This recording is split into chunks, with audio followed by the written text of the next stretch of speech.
Go for it.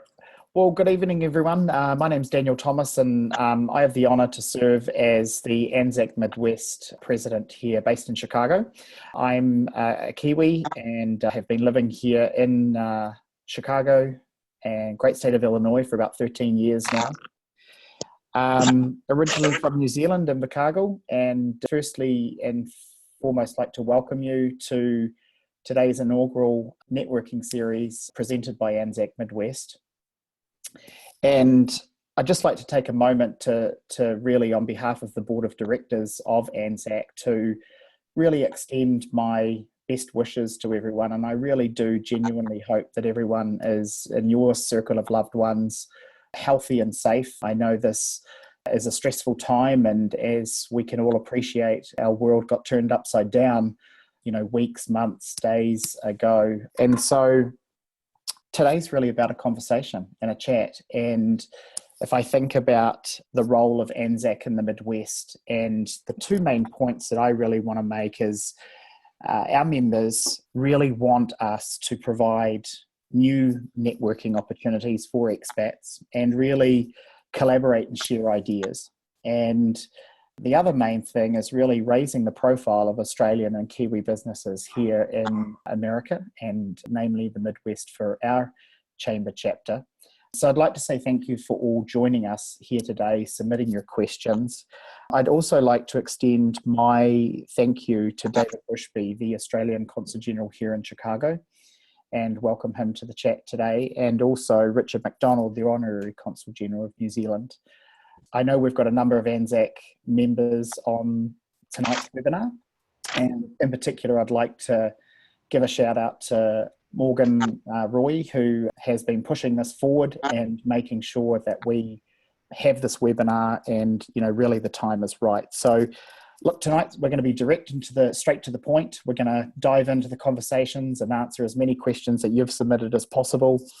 And I would like to also thank and welcome Josh, otherwise known as America Josh. I mean, I'm sure some of you know him, but Josh is from Adelaide, moved to New York in 2017, and he not only has his own digital marketing business based in New York, but he's been helping thousands of Australians in America, and he's going to be our moderator for this evening. So in the spirit of doing things differently, as you can see, it's probably an oxymoron, me wearing my Australian jacket over my All Blacks top. It's getting pretty hot, so nothing personal. Formalities aside, though. Formalities aside, but I thought it was a good opportunity, and I think that's one of the things that Aussies and Kiwis in times of crisis and need, we're best friends, we come together. And so, Josh, I'll hand it over to you, and thanks all very much for attending. Thank you, mate. So thank you very much. And I'd like to reiterate, thank you everyone for joining tonight. I know it's been a stressful few weeks for everyone, and thanks especially to David, Richard and Daniel, who I'll turn to properly in a minute. And I've already skipped the formalities and jumped to first names. But thanks so much to all of you for taking your time out to help us tonight to get a bit of a handle on everything. We've set up tonight so that we can try and answer as many questions as we can. I know some of you are in terribly worrying situations, which are stressful and really impact your whole life. And so we're going to do our best to get you the answers that you're looking for. That being said, it's confusing for us too at the moment. And the biggest issue we have right now is that the goalposts keep moving, the answers keep changing, and this makes it especially difficult to give you good advice, but we're going to do our best. Here's how it's going to work tonight. We've taken the questions that you've submitted and we've processed them into something that's accessible for as many of you as possible.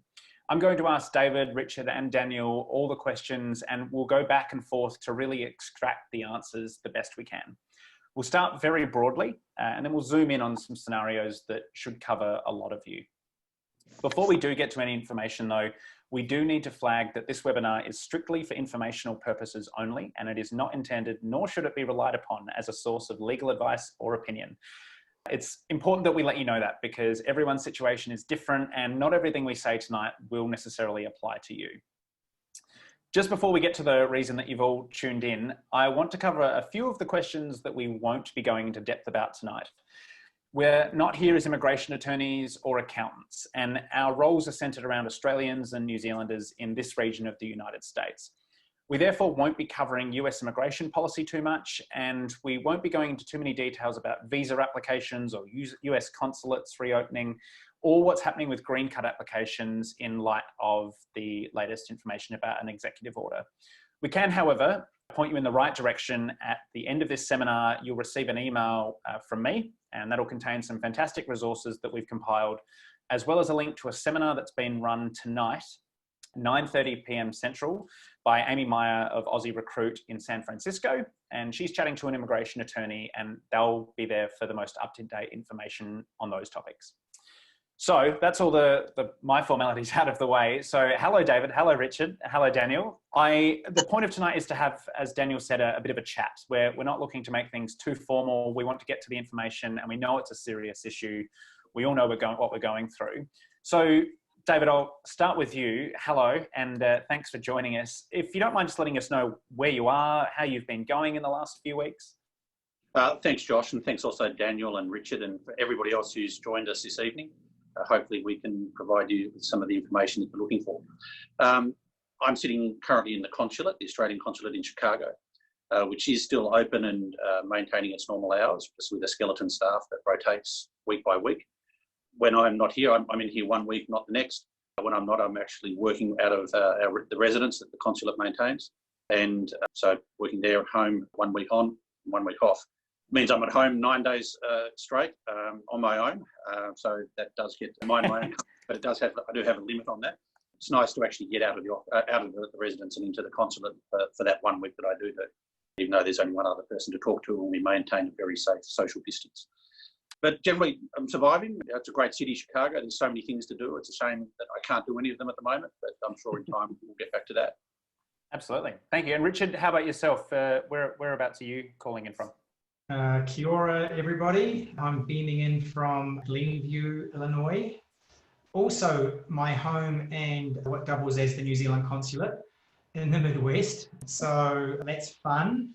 Everything's going fine. You know, I got a wife and a couple of kids at home, and my kids are 10 and 7, and that's fun and annoying all at the same time.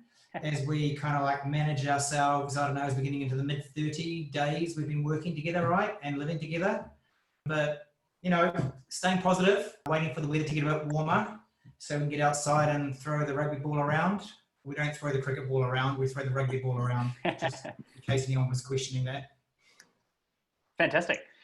Now, David, if you could just start, because I know a lot of people don't necessarily know the consulate's role, and I think it's important that before we jump into what the operating circumstances are right now, what normally are you doing, and what's your daily activities?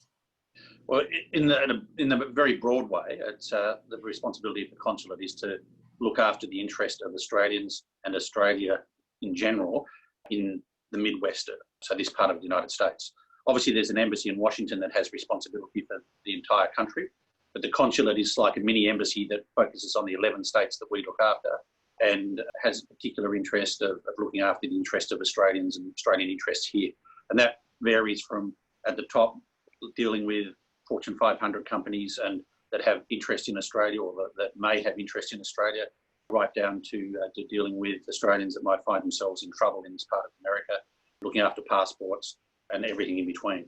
So anything to do with Australia, Australia's reputation, you know, if the Australian Chamber Orchestra comes over here, then we try and use that to leverage positive views of Australia in a public diplomacy type of way with the local area or wherever they may be visiting. And so whatever it might be to do, we look for opportunities for improving, and it's not a hard sell generally in America, but improving the views of Americans about Australia and looking after the interest of Australians who are here or Australians back home if we can do something here that will actually help them back home. Fantastic. And Richard, as the Honorary Consul General in Chicago, is that sort of a similar type of role, you know, acting out as for the embassy for New Zealand and sort of doing a more hyper-local version? It's a lot similar, except I'm nowhere near as important as David. I don't get a residence and I don't get paid for it either. So other than that, it's exactly the same. Okay, fantastic. Sounds fun, Rich. Yeah. Yeah. David, so with a situation globally that's happening like now, what work is done to guarantee consular assistance to Australians in a time like this, or any other crisis? What have you got set up? Well, generally, the Department of Foreign Affairs and Trade has a very comprehensive plan for crisis management. Crises do happen around the world from time to time, and that involve Australians. And so there's a very detailed plan that's already always there, ready to go. And even to the extent that we now currently have a worldwide crisis, there is a plan there. So the whole focus of the department back in Canberra has changed to support the posts and Australians around the world. So we're getting magnificent support from Canberra. And our focus has changed significantly as well, because our primary focus now is obviously looking after Australians who are here and their interests in making sure that they are looked after. We're still trying to maintain networking and contacts and building up the types of things we do. We have to do that differently now because we can't meet. I can't go off and shake hands with a Fortune 500 CEO now, but we're trying to maintain linkages there. And can I say, those linkages, those networks that we do maintain have been very useful during the course of this as well. I've just recently managed to secure some, using those networks, some badly needed parts they're actually bottle tops for hand sanitizer that's made by a company in Australia that supplies almost exclusively to medical professionals in Australia. They're little ones that they carry around with them in hospitals. And they were not going to be able to do it because their normal supplier in India was closed down by the Indian government. Networks here meant that we could get replacement props made out of Wisconsin and sent into Australia. So we're still doing the same sort of thing, but a completely different focus now, because we are in the midst of a crisis, and that people have particular needs which they didn't have before, and we're focusing on addressing those. Wonderful. And Daniel, in terms of ANZACC Midwest, if you can just explain to people that might not be familiar with, what you do and what the role is normally, I'd love a bit of an introduction, a top-down, 30,000 foot view.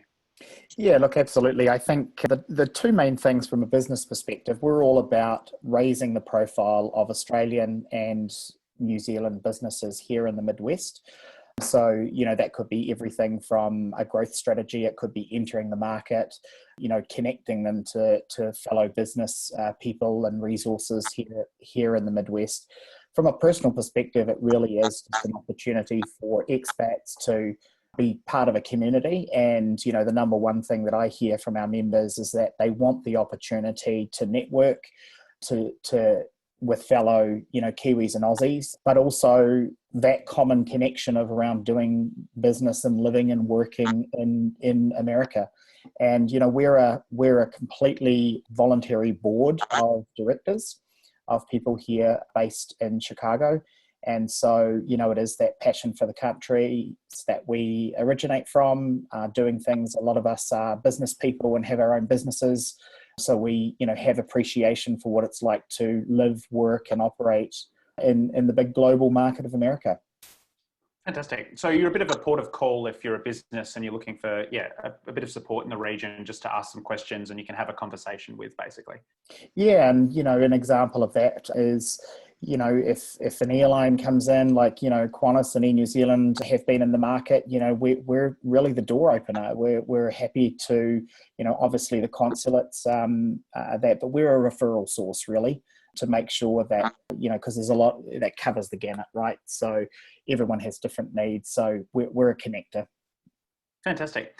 And I guess on that, how are you seeing businesses at the moment? What's the sort of discussion that they're having with you? I understand that all businesses are going to be having a lot of issues at the moment, obviously, but do they feel like they've got, you to talk to and they've got some support around them?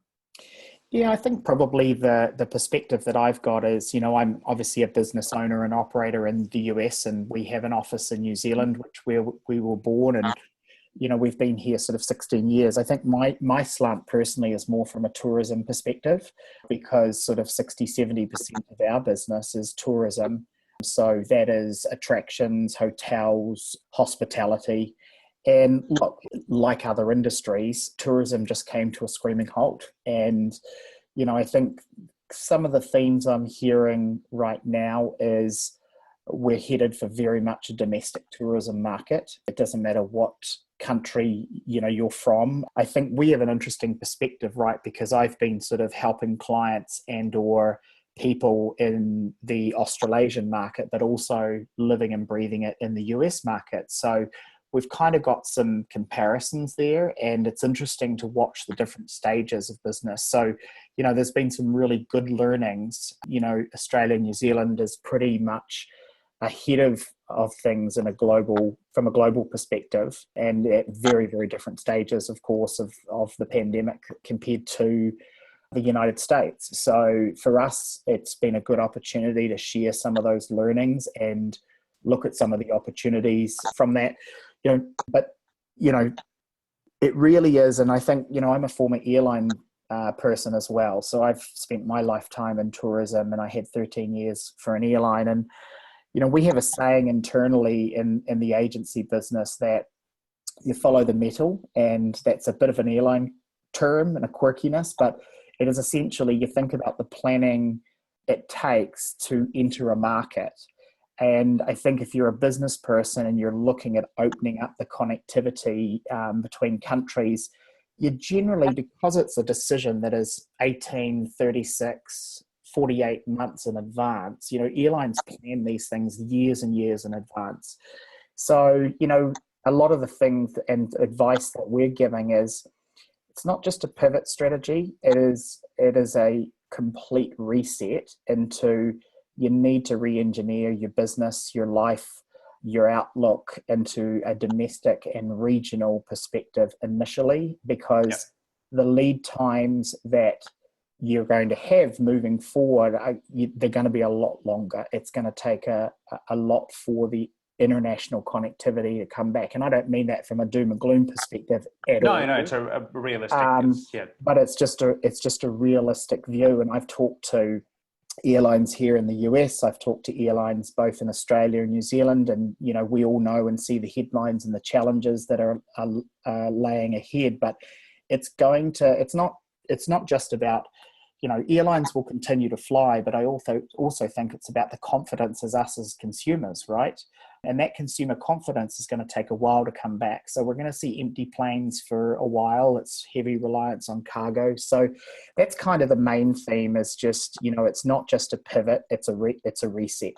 Okay, fantastic. I mean, it's a great pivot for me. Richard, in terms of, if we switch to individuals, that's a great sort of basis for businesses. If we look to individuals, and if we look to the information coming from the governments of Australia and New Zealand and the US, combined with sort of what you feel, if somebody's thinking about should they stay, should they go, should they be waiting out a couple of months to see what happens, what's your advice to people at the moment?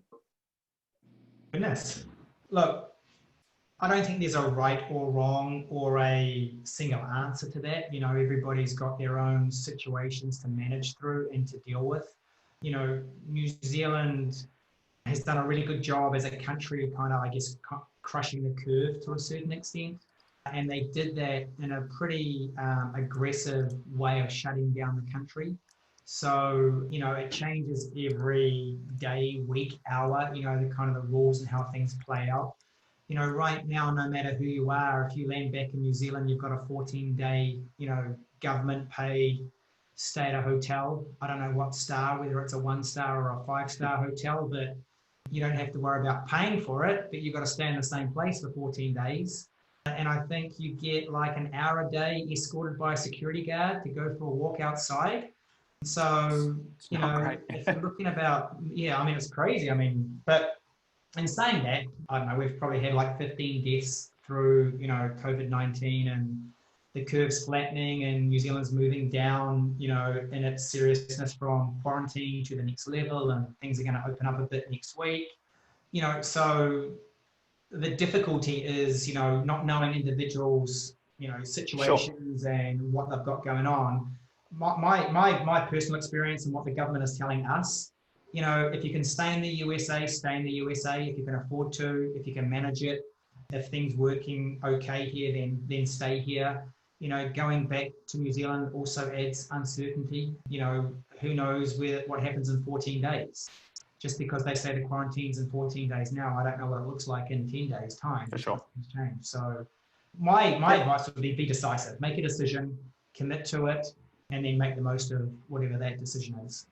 Yeah. And David, do you have any other considerations that you think, whether from yourself or, I guess on behalf of Australia, that you think people should be taking into consideration? Look, I agree totally with Richard. I mean, essentially each Australian who is in this part of America needs to make a decision what is best for you and your family. And if you need to look at things like, whether you've got access to medical services and health insurance and safe accommodation and sufficient funds to see you through this, however long it will take, then make a decision. And if you decide that you do want to go home, then the Australian government, and I agree as well, strongly urges you to do that as soon as possible, because there are still commercial options to get out of the country, and we anticipate they probably will continue, but there's no guarantee of that. And governments are changing the way they approach rules of people coming and leaving countries, and we've seen new things today with President Trump announcing how he's going to approach some of those issues. So if you do decide that there's any chance you want to go, make that decision. And if it is to go, then we strongly encourage you to go as soon as you can. Okay. And I think that's a really good point for everyone watching is, what you touched on with insurance and healthcare and things. There are bigger concerns than just coronavirus, and healthcare concerns and healthcare costs in the United States. Everyone here, I'm sure, is very aware of that. And it's something that should be at the forefront of your mind. If that's a concern for you, then you should really take that at your top priority, because it's going to change for you and your family. It can make a big impact on your decisions. So if we do decide to stay, and I think this is the easiest way that we're going to navigate tonight's seminar, is to divide it. So to start, and I'll go back to you again, David, what do you want people to know? So if you have decided to stay, what should they be doing? What should they know about, should they be following particular things? Should they know something about their rights and responsibilities as an Australian abroad? Well, essentially, if you do stay, then take the advice of your local authorities and follow the instructions and the rules that are put in place. They're all, presumably put in place for the right reasons. If you're staying here, then you need to work. You've obviously worked through the process of ensuring that you do have the resources to be able to feed yourself and make sure you've got the accommodation. So basically, just stay safe is our strongest recommendation. Follow the advice, do what you're supposed to, and see it out. That said, if you do get into problems, we can't necessarily guarantee that we can fix them all, but if there are issues that you think that the consulate could assist you with, then obviously we're here, and we intend to stay open throughout the entire time unless we are forced to close. And so certainly, stay safe, do it, follow the advice, but if you do get into trouble, then we are here to talk to see if there's anything we can do to assist. Fantastic. And Richard, similar advice from New Zealand? Are there any tools that people should be looking at, or subscriptions or anything? Nothing different. Everyone's stuck at home, so maybe you want to watch some replays of some World Cup finals between New Zealand and the rest of the world. Don't watch last year's, but watch the previous two. One other thing, if I can, Josh. Yes. Just you mentioned subscriptions. We would encourage. There's no formal registration process for Australians. I imagine it's the same for New Zealanders in the United States. But certainly we'd encourage everybody to sign up to Smart Traveller. Through Smart Traveller, you will get any advice that is relevant to you in the United States. And that's on the Department of Foreign Affairs and Trade website. So we would encourage you to do that. And also anything that we think that you need to know or that is relevant to you, we will also put out on our social media. So the Chicago Consulate has a Facebook account, also has an Instagram account. The Australian Embassy in Washington also has a Facebook and Twitter and an Instagram account, I believe, as well. But certainly Twitter and Facebook. So sign up to all of those, and anything that is that we think you should know, we'll get out there on those as soon as we possibly can. Richard, the same for you for New Zealand. People should be following some social media is probably the best avenue to keep up to date with the information that's coming out. Social media, we've got the same kind of Safe Traveller, program that people should kind of pay attention to and sign up for. For those who have been paying attention, Air New Zealand was flying a lot into the USA, over the last kind of maybe year, Chicago included. And now it's down to just one flight, 3 flights a week, from LA back to Auckland. So, leaving the country is, you've got very few options as a New Zealander now to kind of get back to New Zealand. And, David and I haven't talked about this, but one of the recent conversations I've heard from folks is New Zealanders going through Australia to get to New Zealand. And you're going to get quarantined in Australia, and then you're going to get quarantined in New Zealand as well. So I think things are tough to kind of get out of the country back to New Zealand if you need to get to that place right now. Richard, there are actually still some transit options. Oh, there is? Okay. Through Australia to New Zealand. You need to arrange that in advance, but it is still possible for some New Zealand, if you're a New Zealand citizen, and depending on the time that you'll be laying over and all those sorts of things. So it is possible, but it's more complicated than it used to be. Yeah, okay. Thanks, David. David, if someone is here and they've decided to stay, are there any supports, financially? I know we had some questions around financial support from the Australian government. Is that something that is available, or just sort of as a general rule, that's not the operations of your office? As a general rule, no. That's one of the reasons why we encourage you to when you consider whether you're going to go home or stay, that you look at your ability to support yourself for an extended period here, on the assumption that you may not have the option to go home for some time. But certainly Australians who are in trouble for anything, at the extreme, when they've exhausted all options, certainly talk to us. There may or may not be things that we can do or directions we can point you in. But generally, we don't provide assistance for Australians who are living overseas to continue to live overseas. Okay. And Daniel, in terms of businesses, does ANZACC have any potential recommendations for what people should be doing, whether it's from a business or a personal sense? No, I think we probably defer to the consulates and obviously, the various social media support channels that are out there. I think it really is a case-by-case basis. So, if there's anyone out there that would like to have a conversation with us or any of our board members, I think, as I mentioned before, a lot of us are active businesses. So we are more than happy to share learnings and kind of the process in which we're living through ourselves personally. So, really happy to facilitate that as well. Fantastic. Richard, if hypothetically, and I know this isn't the most optimistic outlook, but if things do get worse, is there sort of a strategy around what people should be doing? Does the operations of of New Zealand in the USA change and sort of support people directly, or is it sort of, again, it's a support network, someone you can call and just ask for questions? I mean, we're very much set up as a support network, and everything for New Zealand is essentially routed through DC, where, our main kind of consulate, embassy, kind of all sits. I think as a whole, you'll get a lot of emotional support from the New Zealand situation here in the USA, but not any financial support. Yep. Happy to help, and, we can point you in the right direction. And if things change, I don't actually know. I think Daniel kind of said this, that everything's up to be reinvented right now. I've had a few questions around repatriation flights and that type of thing. I haven't heard of any of that happening, from a New Zealand point of view right now. So, all of that is very fluid.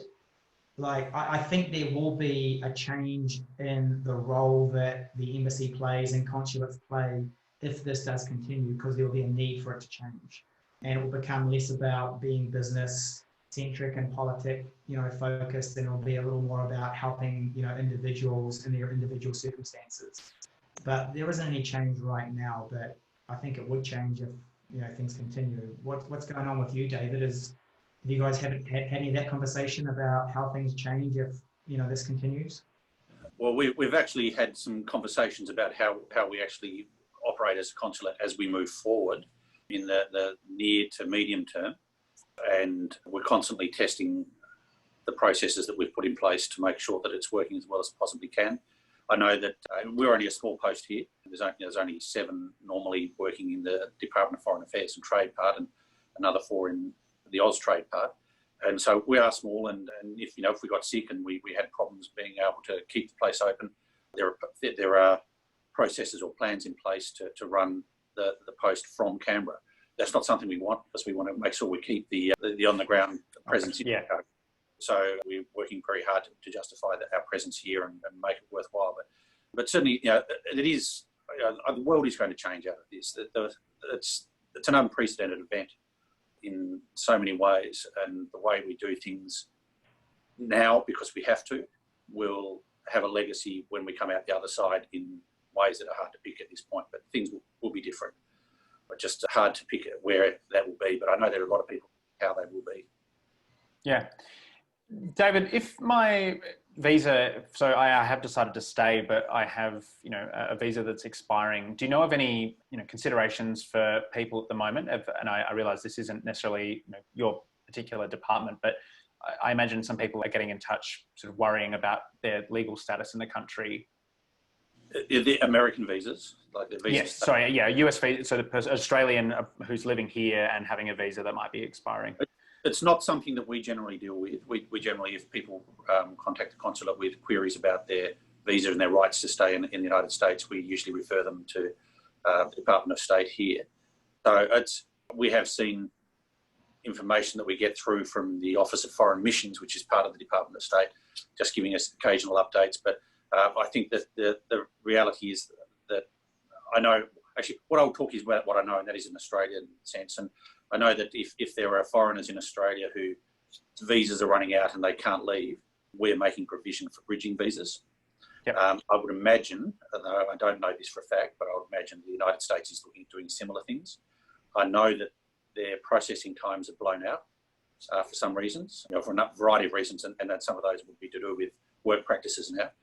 But I would imagine that they would be a bridging visa equivalent to ensure that people who are awaiting outcomes of a legal right to be extended today will be put in place for them. At least discuss with. Yeah, okay. So that takes us to, if I decide to go. So I've made the decision, as we discussed earlier, it's important to make a decisive decision. David, in terms of passports, how's that being handled at the moment in Chicago? We're still taking passport applications here. We had a big run about 5 or 6 weeks ago on passports, but it's actually sort of plateaued off a bit now, but we're still having a consistent number of passports that are being dealt with through the consulate in Chicago. We would encourage people who would like new passports to only make appointments to come in if your travel is imminent. Like if your passport's running out in September, there's probably no need for you to come in right now. Part of that is that it minimises the risk to consulate staff and also to those who come in with the personal contact and the passing of documents and so forth, if it's not needed. Applications are also being taken online at the moment as well. So there's an alternative way that you can do it. But certainly we're open, we're still taking applications for normal full passports, but also emergency passports, which we can give in extenuating circumstances when somebody needs to travel very quickly. Just so I understand, just to confirm, emergency passport, how quickly can they be turned around? Do you know? They can be turned around in about 24 hours. Okay. Yep. So it's a proper emergency. Richard. Yeah. Richard, how does someone go about if they've got a New Zealand passport or need a New Zealand passport? More to the point, what should they be doing? Yeah, it's a trickier situation as a New Zealander. New Zealand moved to not doing any passports in the USA probably about a year ago. So they're either done in London or back in New Zealand. So, it's a online, FedEx mail-in process right now, and there's no other way to kind of, shortcut that. So they're pretty responsive. The online process is slick. It's, not hard to kind of follow your nose and figure it out, but nothing gets processed here. So don't come to my house expecting me to be able to give you a new passport, because it won't happen. Rich, on that note, I actually personally went through renewing my passport under the new process. And to be honest, I was super impressed with how slick, as you say. I mean, you don't even have to go to a Walgreens and get your photograph done by someone. You do it on your cell phone and it's validated online. Yeah. And I know my passport was issued, I think I submitted the application 10 minutes and 4 o'clock in the afternoon on a Tuesday. And I had it back with me 4 days later. Yeah. Okay. So similarly, kind of a rapid turnaround. So if people are in I've got a comment from Peter who's watching, who's saying that, around a 3-day turnaround. So it can happen pretty instantly, even though it's being shipped abroad. Yeah. But the normal passports here don't happen that quickly. If you're getting a full passport, yes, apply for a matter of weeks before a company will be back for it. Yeah, but certainly an emergency passport we can. The other thing I should probably mention as well, although this is not something that you should assume, you should be trying to get your passport renewed, but there is a limited scope for Australians to travel on an expired passport at the moment. You need to get clearance or exemption through the Department of Home Affairs before you do though. But that is possible. So if you're travelling and your kids' passports aren't up to date, or there are some circumstances where you can actually return to Australia with an expired passport, but you need to plan in advance for that. And that was the Department of Homeland Affairs, you said, that they should be looking into? Home Affairs. Sorry, Home Affairs. Sorry, yeah, I've been watching clearly too much. Okay, so David, in terms of flights, and I know we had a few questions because there's a little bit of differing information around what flights, and I know you mentioned it a little bit earlier, and again, we know that we should be leaving sort of as soon as possible, but do we have any insight into how many flights are going to be leaving the United States in the coming months? Do we know if it's going to extend beyond May? Well, the Australian government is keen to ensure that there is a backbone to flights for people to be able to move around the world, particularly Australians to move back to Australia, and that option remains. And that's why they did a lot of work with Virgin and Qantas to ensure that there were flights continuing out of Los Angeles on a regular basis, and they still are, and that's guaranteed for April. My expectation, although I don't have confirmation of this at this point, is that the government will continue to negotiate to ensure that continues into May and, if need be, into June. So that provides regular flights out of LA. There are connecting flights that you can still, there are connecting flights, but there are also a number of other flights that you can still get into LA to be able to catch those planes. My understanding is Qantas planes are generally reasonably full, but the Virgin option is flying with a lot of empty seats. In addition to that, out of Chicago, there are flights to Qatar through Doha, which connect to Melbourne and I think also to Sydney. And they're 2 or 3 times a week. So there's an alternative way of getting back to Australia at the moment as well, which isn't supported by the Australian government. And also there's a flight out of Detroit to South Korea, which then connects to a flight into Melbourne. So there are commercial flights that still are available if Australians are looking to get out of this part of America and back into Australia. And as I say, the Australian government has an interest in ensuring that options continue. They're looking at 4 different places around the world where they're working on making sure those options continue, and LA is one of them. So I anticipate they'll keep that going if they can. And Richard, I think you mentioned that there were flights 3 times a week going back to New Zealand at the moment. Is that out of LA as well? It's out of LA, and only LA, yeah. You know, okay. I'm like David. Yeah, so I was just going to mention there's also a United flight that I think is going daily out of San Francisco to Australia as well. So an additional option. And I think to recap what we discussed a little bit earlier, there are ways to facilitate travel through Australia to New Zealand as well at a stretch, but you need to give the Department of Home Affairs again. Yeah, you need to plan that one in advance. Yeah, okay. So if people are planning on going back and they have a non-Australian spouse, David, can they come back to Australia without a visa? Australians, the only people allowed into Australians now are Australian citizens and people with permanent residency rights and their immediate families. There are some other very minor exceptions, but generally that's the basic rule. So if an Australian is married, has an American spouse, then if they don't have a visa, then they will, either way, I think if they're not Australians or don't have a residency right, they'll need once again to liaise through the Department of Home Affairs to ensure that they're allowed onto the plane when they actually get there. And the Department of Home Affairs is liaising with the airlines. So they'll have paperwork if you do all the planning in advance, when you arrive at the LA or San Francisco or Detroit or wherever it is you're looking to fly out of to get back to Australia, then the airline there will have the appropriate paperwork saying that you're okay to fly. And that's why you need to do that in advance. But certainly immediate family of an Australian or an Australian or of a person with permanent residency rights, you will be entitled to travel to Australia as well. And I do understand on that it doesn't have to necessarily be a married partner. There are exceptions. And again, it just comes down to reaching out to Home Affairs prior to travelling, because you can explain your situation and potentially get in with someone that's not your married partner. That's right, making the case, yeah. Yeah, fantastic. And Richard, if we were going back to New Zealand, is there a similar accommodation for family members of citizens and permanent residents of New Zealand? You know, it's a big, important question that I should know the answer to, and I don't. I'm sorry. No, that's right. Well, and part of it is it's a fluid situation. Like, you know, I've got an American wife and 2 half New Zealand kids. I don't know whether I could take them back right now. You know, so I don't actually know for myself what the situation is in, you know, getting on a plane and doing that. So that's right. What we'll do is we'll find some information prior to sending an email out, and we'll make sure that everyone's up to date with the situation in New Zealand, because I know that there are probably people in your exact situation that just want to know if they need to, they can make a dash. David, so looking to Australia now, in terms of health coverage and Medicare, are you aware of sort of if someone's holding a Medicare card right now and they've been living abroad, but it's still a valid Medicare card, if they arrive in Australia, are they, and I realise this is a very specific question, but some people are obviously worried about health issues at the moment, and going back to Australia, that's a concern for them. I think, I'm not an expert on this particular field, but my understanding is that if you're an Australian living overseas for 5 years or more, your rights to Medicare basically just cease. But if you're an Australian that returns to Australia, they can be immediately reinstated. What you will need to do, though, when you get there, is prove that you're moving back to Australia permanently.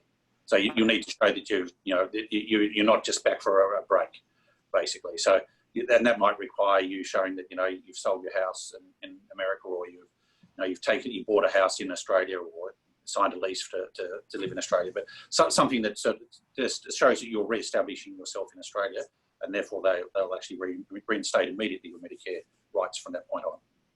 Okay, fantastic. And we'll stick with Australia, and then we'll come to you in a minute, Richard, to do sort of a similar range of questions for New Zealand. But David, for re-entering the USA, so leaving Australia, so if I've gone back and I now, I do still live in the USA, and I've gone back to Australia for a period of time, do we have any idea about, just to explain, there's a ban on departures from Australia, and I just want to clarify for people listening about exactly what that includes and what it does not include.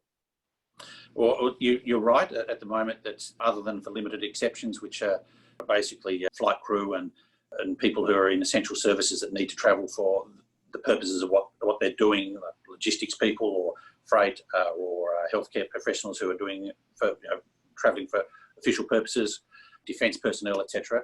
Australians are not permitted to leave the country at the moment.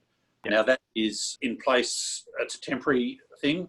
I don't actually have the date of when that expires, if it does, but consideration of when that will end will be made on the basis of advice from health experts and others. And obviously, you're probably all aware that, like New Zealand, Australia has done an excellent job of containing COVID-19. I was talking to consulate staff here just in the last couple of days. Illinois has got roughly half the population of Australia. I think it's got about 6 or 7 times the positive cases, and something like 25 times the number of COVID-19 deaths that Australia has had. And so Australia, the outcomes in Australia have been excellent. And if you look at the curve of new cases, it's rapidly falling. The curve was well and truly flattened. So things are going well in Australia, and I know the government there is looking at how they can actually start lessening or progressively opening things up. And to some extent, at some point, that will include allowing people to leave the country again. But when that happens, will be decided on the basis of sound advice. And Well, with those great outcomes, so the Australians understand, can an Australian always return to Australia? So an Australian citizen, do we foresee any, and again, this, you can't be held to it because we just don't know the situation moving forward, but as a general rule, can an Australian always return to Australia?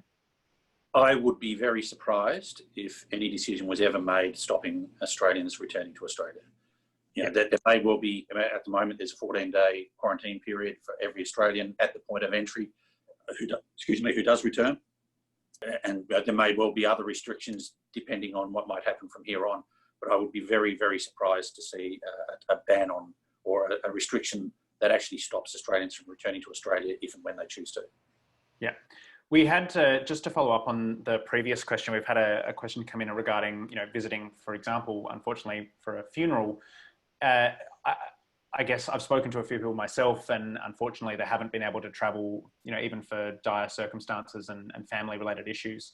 And that unfortunately is not an extenuating circumstance for sort of anything at the moment from a governmental perspective. Am I right in saying that, really, unfortunately at the moment, it's realistic that you might not be able to attend? If you were looking to leave Australia to attend a funeral, leave the US to go back to Australia for a funeral, what might happen if you then, are you able to? Yeah. You basically, if you're an Australian who's returned to Australia at the moment, your opportunity to leave is I think, very small. Yeah. So, okay. I don't think you'd be able. Yeah, Richard. To go back to the healthcare question, and I'm sorry, I don't know the name of the Medicare equivalent, but in terms of healthcare for New Zealanders, is that something that has a similar sort of scenario where returning to New Zealand puts you back into the system?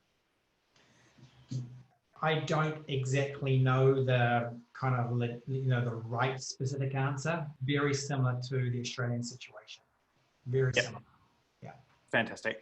And in terms of the other questions regarding, re-entry and leaving, is there currently a limitation on New Zealanders leaving New Zealand? I know that there's some strict quarantine about entering, but...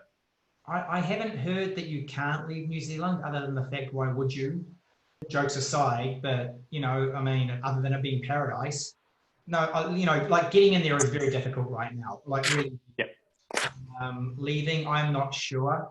I wouldn't go there and expect you could leave and come back to the US, because then you're dealing with US immigration issues, right? So the leaving part, I think, is country by country where you're leaving to, whether you can get into that country. So it's a very complicated situation right now. And to your point about funerals and that type of thing, the thing that sucks with all of this is, you can't sometimes do that stuff. So I know of situations where, people have wanted to leave to go to funerals and they can't. And that's kind of one of the byproducts of this crappy situation right now. But I do have a text in right now that said, as a New Zealander, you will be covered with New Zealand healthcare if you land back in New Zealand. Okay, fantastic. And sorry. Thank you, Daniel. Just one thing I was just going to add as well. The notes I've got on people Australians looking to leave Australia does actually say that if you think that travel restriction exemption might apply to you and it's not clear, then they do invite you to actually make an application for an exemption with the Commissioner of the Australian Border Force. And, state your case, basically. Exactly, state your case. Yeah. You'll either get it or you won't. But they do actually say, if it's not clear, you're not sure, then apply. But there is a bit of a high volume of applications apparently, so it will take time. So that in advance, it's useful. But they're not saying don't bother. They're saying if you think you might, then ask. You never know. It's worth asking. Yeah, and I think that does overwrite the overarching message, though, is still that if you can limit travel, and even though it's devastating for some, and I know there are some really personal issues from a lot of people I've spoken to. Unfortunately, right now it's just the globe is in a state of confusion, and I think limiting travel where absolutely possible is a good idea. We've had a few questions actually around pets, because obviously we've got family members that we were considering before, and I've seen actually a few people in videos just light up. Do we know about getting pets back to Australia at the moment? Because I know that we've heard sort of stories of people unable to get on to a plane with a pet. The only thing that I'm aware of that's changed from the normal processes for taking animals back to Australia is that they've now limited the quarantine opportunity to just Melbourne. So now, and as I say, I haven't been able to research this to the nth degree, but what I do know is that, once upon a time, or until recently, you could fly into Sydney, there'd be a quarantine opportunity there, and your dog or your pet could be quarantined in Sydney or Brisbane, wherever you're flying in. The Department of Agriculture is only operating one quarantine facility at this point, and that's in Melbourne. So if you are going to try and take a pet back and you haven't been going to Melbourne, that may be well why you've had your application to take an animal rejected. But if you're flying into Melbourne, then my understanding is you should still be able to do it. But okay. And we've just had a comment saying that United has stopped all pet travel. So it sounds like it's more the logistics of actually getting your pet onto a plane, more so than a limitation on pets coming in. As I say, I'm not. I haven't looked at all that. Yeah. But I do know that if you arrive in Melbourne with a pet on a plane, then they can deal with it there, but they won't accept, from a government perspective, you won't be able to fly into any other port other than Melbourne with an animal. What the airlines are doing, I'm not absolutely sure. But yeah, and I believe there are limitations on how long you have to, in advance, you have to notify Australian government about bringing pets back and things. And at the moment, from what I've heard, and I don't know, David, if you've heard any differently, but that has not changed. There is still... No. The notes I've got about bringing animals back, all it says from a government perspective is that Melbourne's now the only option. Okay. Yeah. Richard, do you have anything to add? Everything seems to be the same. Yeah. Okay. Richard, do you have anything to... All I know is you have to pre-apply, and that's probably, I don't know whether that's with the government or with the airlines or both. And, you know, everything's quarantined in Auckland, and you're not going to be quarantined with your pet in Auckland. So it's probably going to be difficult to fly back to New Zealand. Well, Auckland is the only port of entry, you know, period. So it's probably going to be difficult to get back to New Zealand with a pet in any near future. Okay. From what I'm reading. One last question in regards to Australia and just getting back. If you land in Australia in a state that you are not resident of and you want to move to another, or you want to keep continuing on to another state, is there a chance that you have to quarantine twice? There is. It depends on where you're going to and the restrictions that have been put in place in the state that you will end up in. But if you, say, fly into Melbourne being your first port of entry, you will be quarantined in Melbourne for 2 weeks at the expense of the Australian taxpayers and then if you're medically fit after the end of those 2 weeks, you will then be allowed to move on to your next place.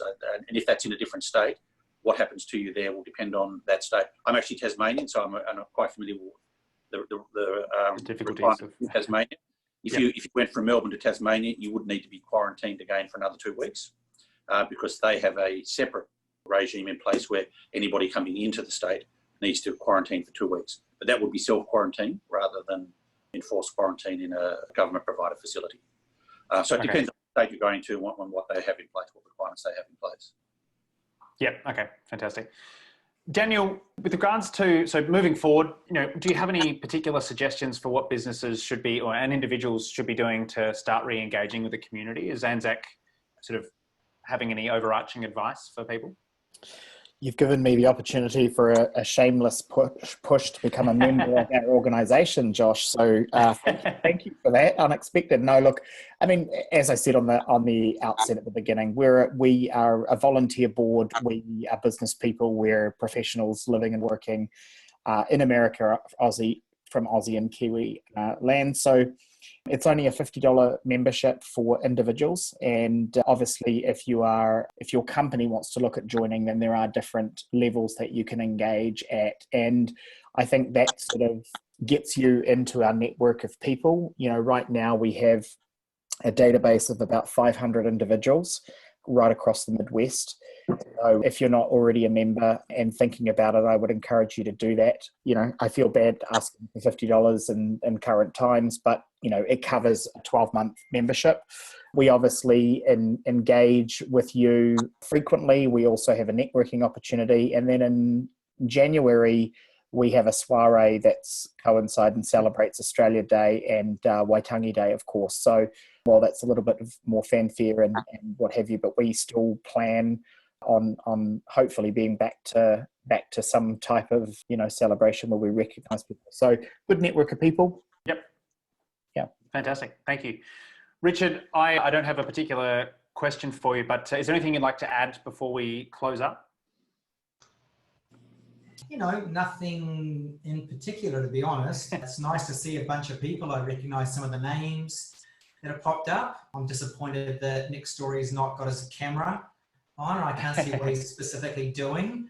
But no, hang in there. We'll figure it out, right?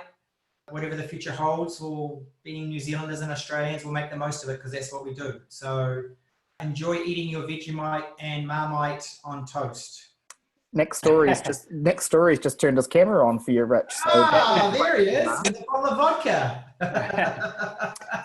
Daniel, in terms of ANZACC Day coming up, is there anything that we should know, or David or Richard? Anyone? Yeah, look, absolutely. I mean, I think it's safe to say that, and everyone probably knows this, but the formal ceremony in person has been cancelled, but it's been turned into an online experience. So we're encouraging, and we will do an e-blast that will come out after this, but also we're encouraging people to stay connected with the social channels of the Australian Consulate. And the link is going to be, I'm told, posted probably Thursday, so that everyone can still do what it is that we do and be together. Wake up early. Yeah, wake up early and you know, still to continue to see faces and have some camaraderie and what the true ANZACC spirit is all about. Fantastic. Thank you. And David, any closing remarks or anything you'd like to add? Just one thing that I know is of interest to a lot of people is Richard mentioned it in passing as well, and that's repatriation of Australians and New Zealanders back to our countries. The fact is that the Australian government isn't looking to do that anywhere around the world unless it is absolutely necessary. And there would be two criteria that would need to be met before that would be considered. And one will be that, firstly, that there are no commercial options, but secondly, also the security and safety of Australians in the country. So and that would need to be under threat. Valuable considerations. Yeah. So at this stage, there is no consideration in America of repatriating Australians, and just underlining that until both those conditions were in place, and I hope that they never would be, that there won't be any sort of government-funded repatriation. But obviously, if circumstances got to the point when there were no other options and Australians' welfare was immediately threatened, then that would be something that would change. But until and unless, we will be doing everything we can to facilitate the continuation of the commercial options, and in the meantime look after Australians' interests who remain here. And on that, I'd also like to wish everybody the best and enjoy your quarantine.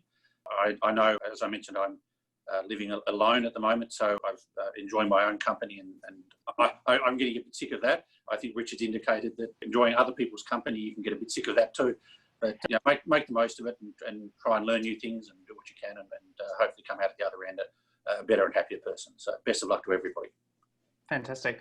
Well, yeah, I can only reiterate the same thing, and thank you, David, Richard and Daniel, for taking your time this evening. It's very much appreciated, and I'm sure we've answered a lot of the questions that are on people's minds. And thank you everyone for tuning in. We will be sending out an email, as I mentioned at the top, which will have some resources for you, some links that we've spoken about. It will also include information about the webinar I referred to with the immigration attorney that's happening in a few hours on the West Coast. And especially we've got some feedback forms so you can let us know what you thought. If there were any questions that you'd like to follow up, we'd love to hear from you. So thank you very much to the three of you, and thanks to everyone who tuned in tonight. We really appreciate it. Thanks very much, everyone. Be safe. Take care. Thank you. Thank you. Yeah, wash your hands. Yes.